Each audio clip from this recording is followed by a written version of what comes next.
I'm Gretchen Sable, a trained moderator for the League of Women Voters. Tonight we're here with the candidates for House District 35A, and we have with us Zach Stevenson and John Heinrich. And they're going to be with us today. We're going to interview them with this format that we have. I want to say that I'm with League of Women Voters, so I am trained, and I am from Andover, outside this district, so I can't vote for these guys. So I am a neutral person in this thing, in this forum. All the candidates for this race were invited and are here, so that's nice. The League of Women Voters does not support or oppose any political parties or candidates for office. I'm sure these candidates care very much who you vote for, but we don't. We care that you vote. So that's what we're about here. The goal of our forum is to help citizens become informed voters. We'll begin with the candidates' opening statements. That'll be followed by questions that have been submitted online in advance to ABC. Candidates will alternate who answers each question first. Answers are limited to 1 minute. We'll conclude with closing statements from the candidates, also a minute in length. Now let's get started with opening statements. So we're going to start off with John, and he's going to give his opening statement first. Thank you. Thank you. Well, thank you to the League of Women Voters for holding these forums, and thank you for all the educating that you do during election season for the voters out there. And I want to thank everybody that's tuning in for the TV audience for being here. I've served over the last 4 years in the state legislature, was elected in 2018. My opponents and I came in together in 2018. I had the honor to serve on the Veterans Committee. I'd really like to go back for a third term and continue serving our veterans at our State Veterans Committee. Also on the Transportation Committee. It's been a pleasure and an honor to serve on our State Transportation Committee. I'd like to continue doing that. As we move forward, I'd like to really focus on our veterans and on public safety and our local economy. My background is I'm not a politician. I served in the Marine Corps for 8 years. And when I got out, I started doing asphalt and concrete work for a living. And I'm just raising my family in Anoka, and it's an honor to serve our community. Thank you, John. Zach? Well, thank you to the League of Women Voters for having the forum tonight, and for the people who are here and the people who are watching at home. My name is Zach Stevenson. I'm a lifelong resident of the northern suburbs. In fact, I live just a mile down the road from the house I grew up in. I didn't get very far in life. My wife is a teacher at Coon Rapids High School. I am a prosecutor for Hennepin County when the legislature is not in session. And we have 2 little girls who are 10 and 7. And I have been, as John said, in office now for 4 years. Redistricting has put us in the same district together, creating this unusual circumstance. But the reason why I decided to run for office in the first place, and the reason why I continue to run, is because I am worried about the world that my 2 little girls are growing up in. Minnesota, Coon Rapids, Anoka have been great places for me to live in and to grow up in, and I want that to be true for every kid that lives in this area, and I worry that is slipping away from us, and I think there's a lot we need to do to preserve the excellent quality of life that we have in these communities. Thank you, Zach. Next, we're going to ask you about your qualifications and experience in running for office, and we'll start with Zach. Well, in addition to my work as a prosecutor, I've done a lot of public service in my past career, not as in political office, but I was on the Coon Rapids Planning Commission. I did a lot of pro bono legal service before I ran for office. But for these last 4 years, I've been in the legislature. Like John, I serve on the Commerce Committee. I'm the chair of that committee. I also am on the Energy Committee and the Tax Committee.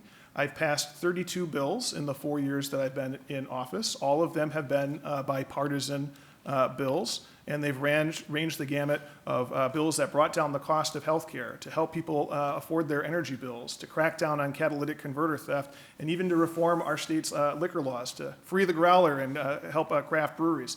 I have a history of bringing people together to solve problems that have plagued the state for years, and I think that is what qualifies me to hold this office. Thank you. John, would you like to tell us about your qualifications and experience? Yes, thank you. So like I mentioned in my opening statements, my background is not in politics. I got involved for the first time in 2016, helping out a candidate.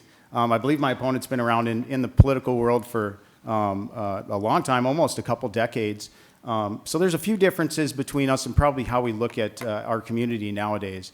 I help run a company, an asphalt and concrete company, so we're continually hiring people and serving customers. I think that's real important in the state legislature to have business background-minded people. We have a lot of lawyers in the legislature, but we need to make sure that we have people that understand how businesses run, how to make a payroll, how to hire who we need to make sure we satisfy the demand of Minnesotans and satisfy our customers. So one of the big priorities that I have moving forward is to make sure that our police departments and our public safety and law enforcement are fully funded. We've had a big issue, as everybody knows, in our state with crime and lawlessness, and we need to stop that now. Thank you, John. So we're going to turn now to a question that's very timely. Would you vote in favor of a constitutional amendment banning abortion in Minnesota? If so, would you allow for exceptions in the case of rape or incest? And we'll start with John. Yeah, thank you for the question. So, a lot of the time people like to argue those edge cases of rape or incest. I think a lot of Minnesotans think it's very reasonable to restrict abortions after a heartbeat, or after we see that where a mother has a child in the 3rd trimester. To just be able to kill a baby in the 9th month, I think is wrong. And so I would be all for banning the idea that a mother should be allowed to murder her child in the 9th month. I think there's a lot of work that we can do where we can do a lot better. A lot of countries have a 12-week or 14-week ban on abortion, and I think that that's very reasonable. I think we could do that. Now, we do have Doe versus Gomez in our state. I don't see the possibility of a lot of movement on the abortion issue in our state. I know that's a nationally polarizing issue right now. But we need to make sure that if it's a human life, we need to be very careful. And I think that's a human life that we're dealing with. Thank you, John. Zach, would you like to hear the question again, or are you good? No, I'm good. And no, I would not vote for a constitutional amendment to ban abortion. And I disagree very strongly with the idea that rape and incest are fringe cases. As a prosecutor, I can tell you that rape is not a fringe issue. And I don't think there's anything fringe about that at all. I think it's very serious. I think women's rights are very serious. I think what the court did this summer, taking away a right that women have had for 50 years, is just unconscionable. It is the first time in our nation's history that the Supreme Court has taken away a right that it has previously recognized. And I don't think there's anything fringe about that at all. The vast majority of abortions in Minnesota happen very early in pregnancy. It's a decision that should be left between a woman and her doctor and not interfered with government. Thank you, Zach. The next question is about guns. Would you support increased gun control measures such as red flag laws and universal background checks? And we'll start with Zach. I do support those common sense, moderate solutions. I'm a guy who's a middle-of-the-road pragmatist type guy. I like to solve problems and see us make progress. And here I see 2 solutions to a problem that are very middle of the road. I respect that the Second Amendment protects an individual's right to keep and bear arms. And as a prosecutor, I know that we don't have a problem with responsible gun owners in Minnesota, but we do have a problem with criminal gun owners. Universal background checks are a policy that's been put in place in several states around the country, and the evidence shows that it has reduced gun crime in those states. Red flag laws have been enacted around the country in red states and blue states, and evidence shows that it has reduced gun violence in those states, particularly suicides. And at a time with mental illness, that's really important. What has stopped it in Minnesota is fringe politics, and I think that that is wrong. Minnesotans have no tolerance for extreme politics holding up common sense solutions. I'm in favor of the moderate solutions when it comes to gun violence. Thank you, Zach. John? Well, there's nothing fringe about the Second Amendment that is in our Constitution. When I talk about the fringe or edge cases in abortion, I'm talking about 1% of the abortions are rape or incest. So I don't think it's genuine to go down the line of the argument that we're trying to restrict abortions and try to protect these 1% of abortions. That's not the case. We can do a lot of work there. So I apologize to move back there a little bit, but that makes up 1% of the abortions is the rape or incest. So on guns, it is our constitutional right to keep and bear arms. This is not for hunting. The framers wrote this in the Constitution because they saw tyranny from governments in the past. And we have a free people here in America, still free, thank goodness. and we are allowed to keep and bear arms. And we should continue to do that. People should be allowed to protect themselves. Women, many times, have been able to protect their household against an intruder because they have a firearm in that household. Waiting on the police department to show up, if they're funded, if they're not dismantled, that police department shows up long time after an intruder could come in and cause harm. Thank you, John. We're going to look now at schools.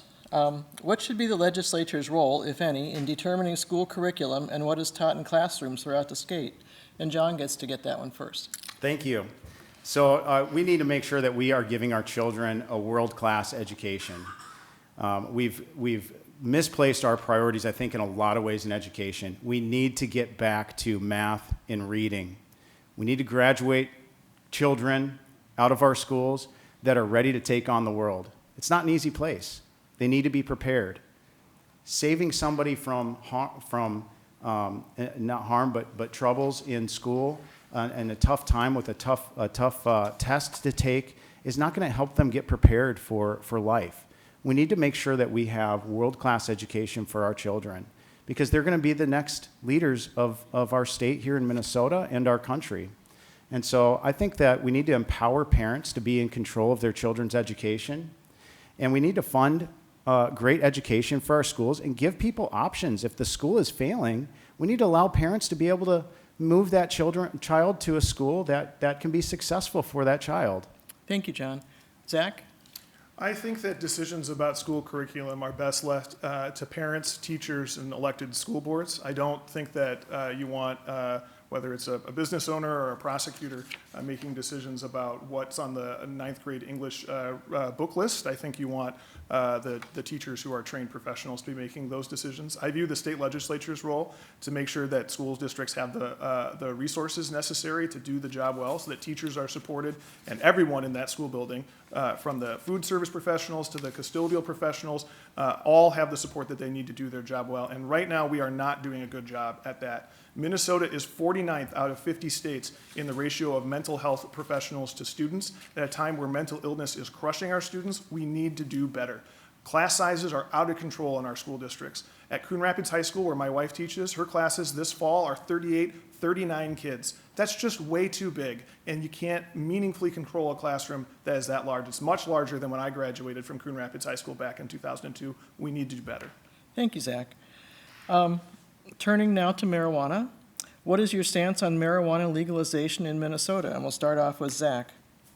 I support the legalization of marijuana. You know, I think you're seeing a pretty sharp contrast between the candidates tonight. This is perhaps another area. We had a marijuana legalization bill in the legislature that I co-authored as chair of the Commerce Committee. I hold a hearing on it. I proudly voted for it on the House floor.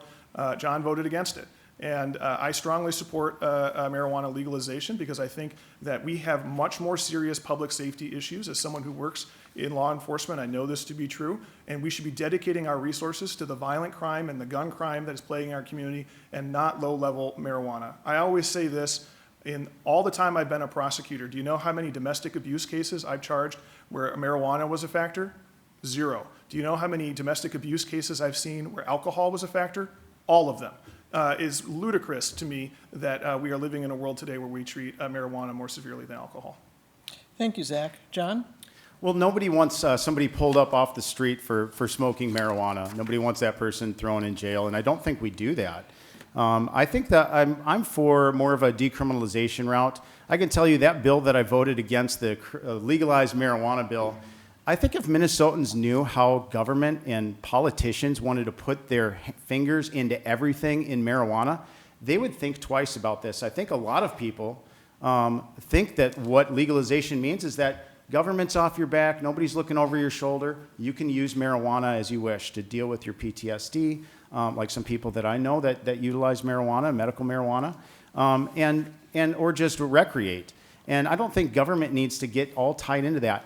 In Colorado, we saw it was sold as a bill of goods that there was going to be more funding in schools after taxing marijuana. But that wasn't the case. What they reported, the superintendents out of Colorado a few years ago reported that all they saw was more marijuana in the kids' backpacks. And school grades are going down. And so I don't want to have those unnecessary impacts that we just don't need to have. So we need to be real careful about how we do this. Nobody wants dispensaries popping up Thank you, around the John. corner all the time. We need to make sure we aren't pulling people off the street, though, that are Okay. just smoking marijuana. Thank Yeah, you so for the thank extra you. time.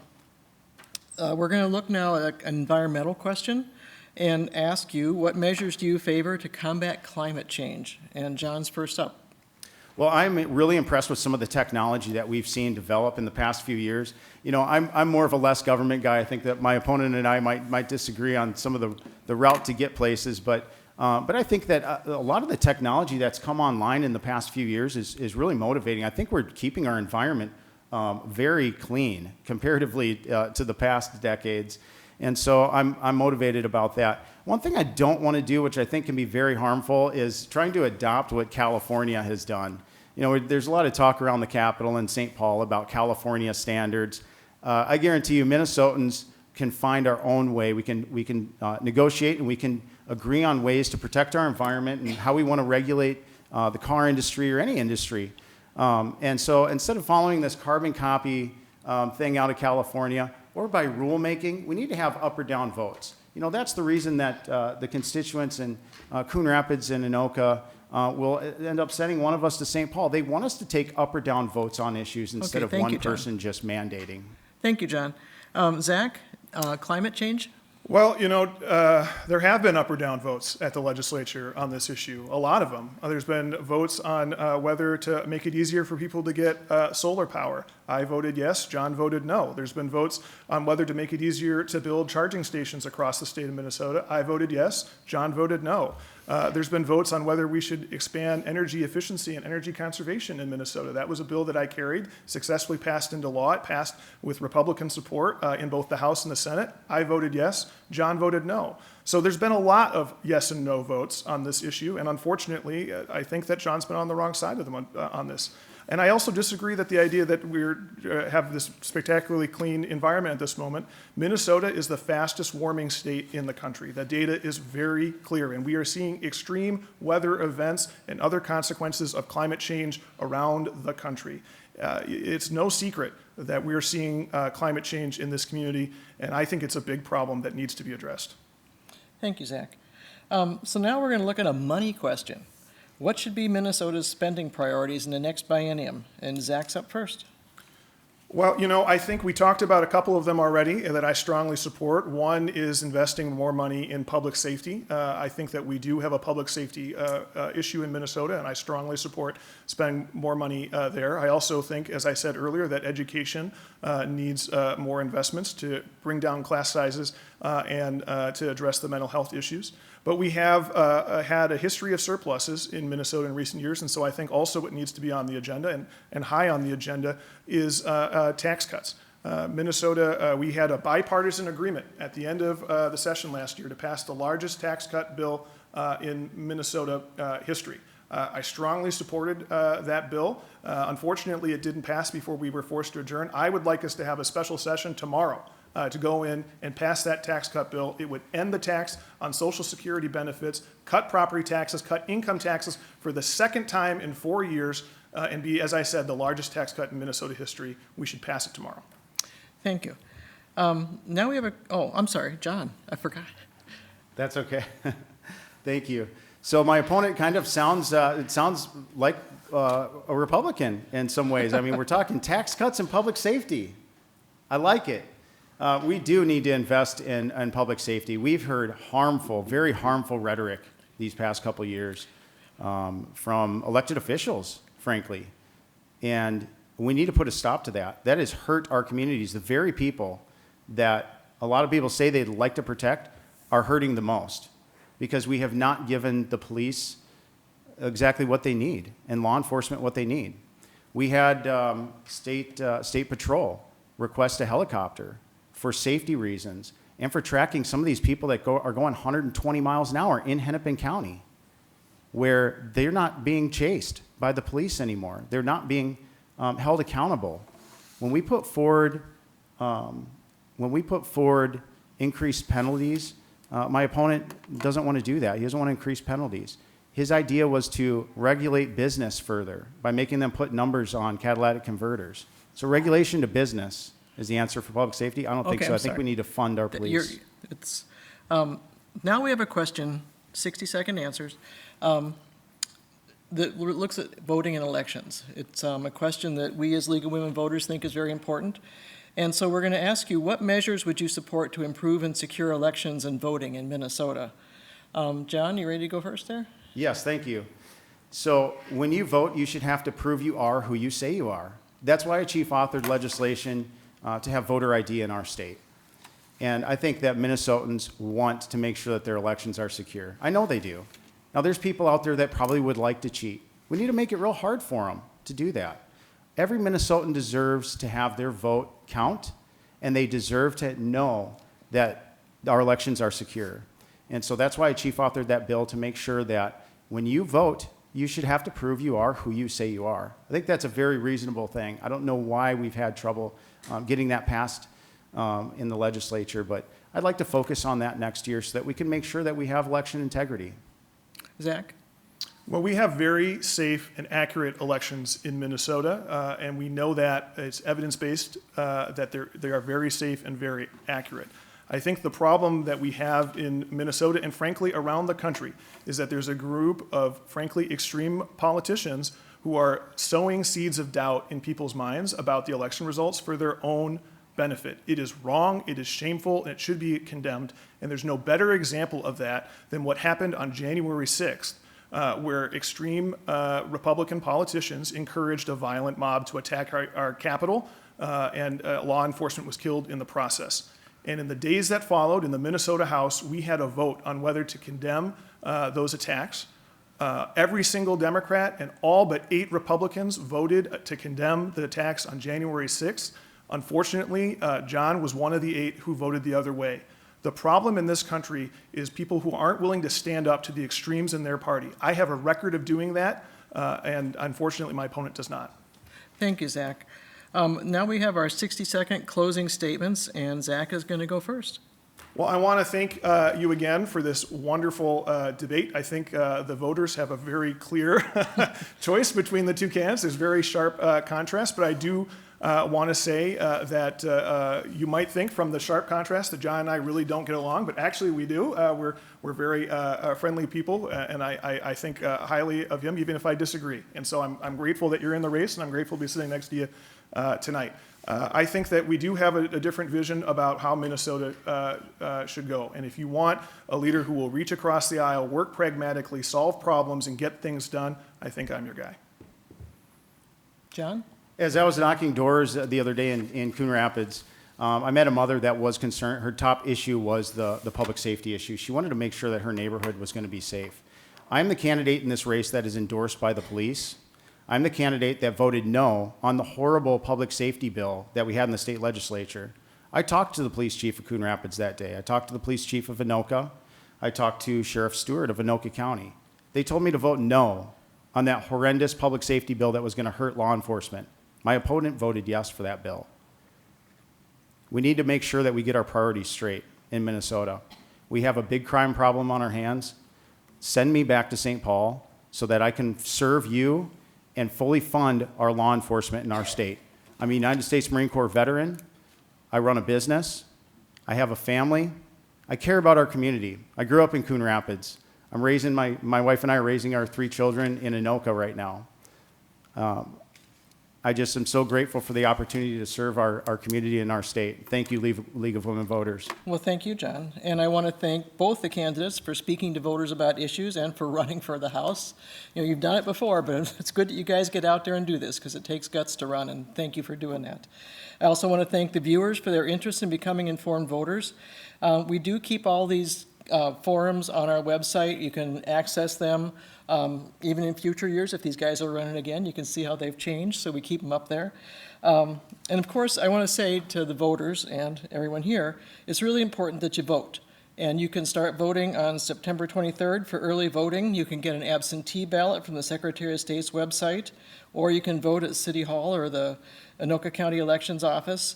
If you need to register or update your registration, you can do it at that time too. So it's simple, easy, and just go ahead and do it. You want to make your voice heard in the general election by voting on or before November 8th. November 8th is the general election. Thank you and happy voting.